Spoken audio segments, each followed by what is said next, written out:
வணக்கம்.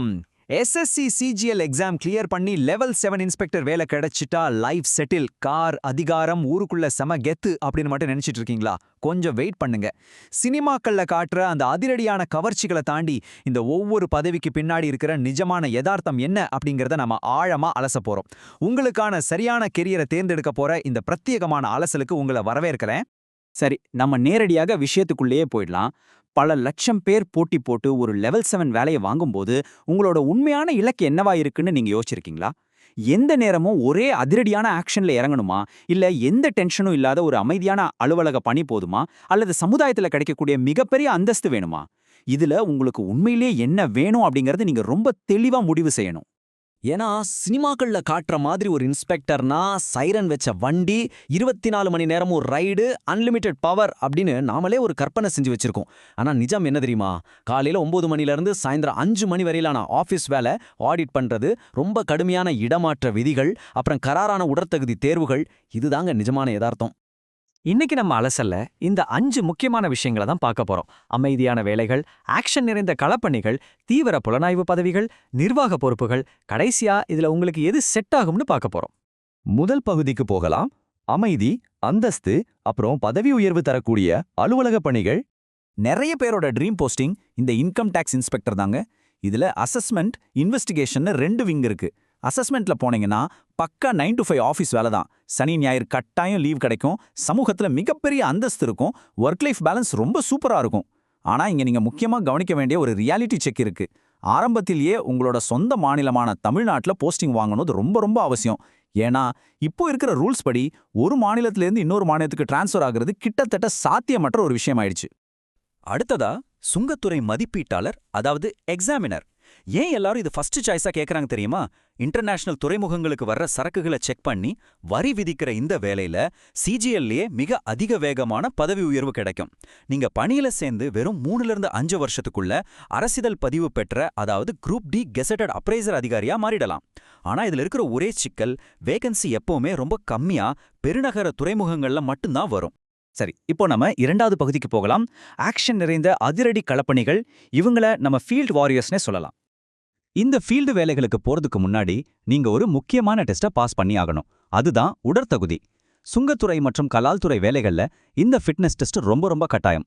குறிப்பா பாத்தீங்கன்னா, ஆண்களுக்கு 30 நிமிஷத்துல 8 கிலோமீட்டர் சைக்கிள் ஓட்டுறதும், பெண்களுக்கு 20 நிமிஷத்துல 1 கிலோமீட்டர் நடக்கிறதும் கட்டாயமான ஒண்ணு. இதை மனசுல வச்சுக்கோங்க. உங்களுக்கு உங்களோட சொந்த மாநிலத்திலே வேலை கிடைக்கணும்னா இந்த ஜிஎஸ்டி இன்ஸ்பெக்டர் பதவி தான் பெஸ்ட் சாய்ஸ். ஏன்னா இதுல தான் அதிக வேகன்சி வரும், குறிப்பா சென்னை ஜோன்ல. பெருநிறுவனங்கள்ல கணக்குகளை ஆடிட் பண்றது தான் உங்களோட முக்கிய வேலை. காக்கி யூனிஃபார்ம் உண்டு, ஆனா டெய்லி போடணும்னு அவசியம் இல்ல. ஆனா இங்கேயும் ஒரு பெரிய ரியாலிட்டி செக் இருக்கு. ஒரு முறை வெளிமாநிலத்துல போஸ்டிங் வாங்கிட்டா திரும்ப சொந்த மாநிலத்துக்கு மாறுறது இப்ப கம்ப்ளீட்டா பேன் பண்ணிட்டாங்க. சோ லைஃப் லாங் அங்கேயே தான் வேலை பார்க்கணும். கம்பீரமான வெள்ளை நிற யூனிஃபார்ம் போடணும், பகல் இரவுன்னு 24 மணி நேரமும் சுழற்சி முறையில வேலை செஞ்சாலும் எனக்கு ஓகே அப்படின்னு சொல்றவங்களுக்கு இந்த பிரிவென்டிவ் ஆஃபீஸர் பதவி செம்மையான வாய்ப்பு. விமான நிலையங்கள், துறைமுகங்கள்ல கடத்தலை தடுப்பது தான் உங்களோட மெயின் டாஸ்க். 100% களப்பணி தான். ஆனா இதோட யதார்த்தம் என்னன்னா, சென்னை, கொச்சி, மும்பை மாதிரியான பெரிய கடலோர நகரங்கள்ல மட்டும்தான் உங்களுக்கு போஸ்டிங் கிடைக்கும். அடுத்ததா சிபிஎன் இன்ஸ்பெக்டர், அதாவது மத்திய போதைப் பொருள் தடுப்பு பிரிவு. இது கொஞ்சம் வித்தியாசமான வேலைங்க. லீகலா நடக்கிற அஃபின் விவசாயத்தை கண்காணிக்கணும், அதே சமயம் சட்டவிரோதமான நெட்வொர்க்குகளை ரெய்ட் பண்ணி முடக்கணும். காக்கி யூனிஃபார்ம் கட்டாயம். ஆனா இதுல என்ன பிரச்சனைனா, லீகலான அஃபின் விவசாயம் நடக்கிற மத்திய பிரதேஷ், ராஜஸ்தான், யூபி மாதிரியான வட மாநிலங்கள்ல மட்டும்தான் பெரும்பாலும் போஸ்டிங் போடுவாங்க. தென்னிந்தியர்களுக்கு இது கொஞ்சம் சிரமமான விஷயமா இருக்கலாம். 3வது பகுதி 24 மணி நேரமும் அலர்ட்டா இருக்க வேண்டிய அதீத டென்ஷன் நிறைந்த தீவிர புலனாய்வு பதவிகள் பத்தி பார்க்கலாம். 13. என்னடா நம்பரை சொல்றேன்னு பாக்குறீங்களா? நீங்க பார்த்தது கரெக்டு தாங்க. அடுத்ததா நாம பார்க்க போற பதவியோட அதீத பணி அழுத்தத்தை ஈடு செய்யறதுக்காக கவர்மெண்ட் உங்களுக்கு வருஷத்துக்கு 13 மாச சம்பளம் கொடுக்க போகுது. ஆமாங்க, அந்த 13 மாச சம்பளம் சிபிஐ சப் இன்ஸ்பெக்டர் பதவிக்கு தான்.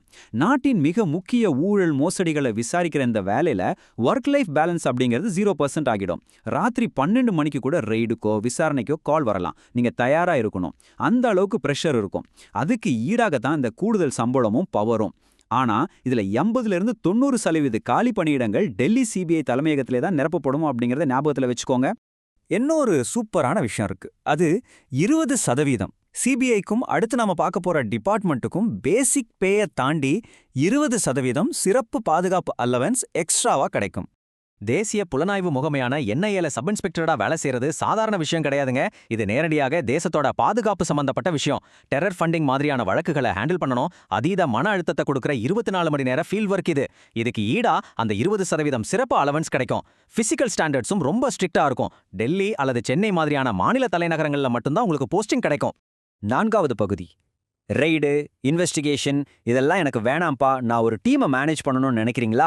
உங்களுக்கான நிர்வாக பாதை இதுதான். தபால் துறை ஆய்வாளர், அதாவது இன்ஸ்பெக்டர் ஆஃப் போஸ்ட்ஸ்.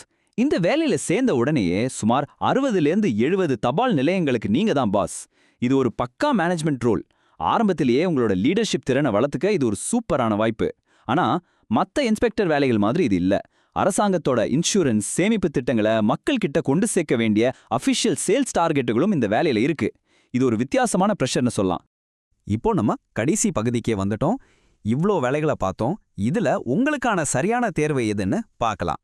இதுவரைக்கும் நாம பார்த்த இந்த ரியாலிட்டி செக் எல்லாத்தையும் ஒரு சின்ன கட்டமைப்புக்குள்ள கொண்டு வருவோம். உங்களோட அல்டிமேட் கோல் என்ன?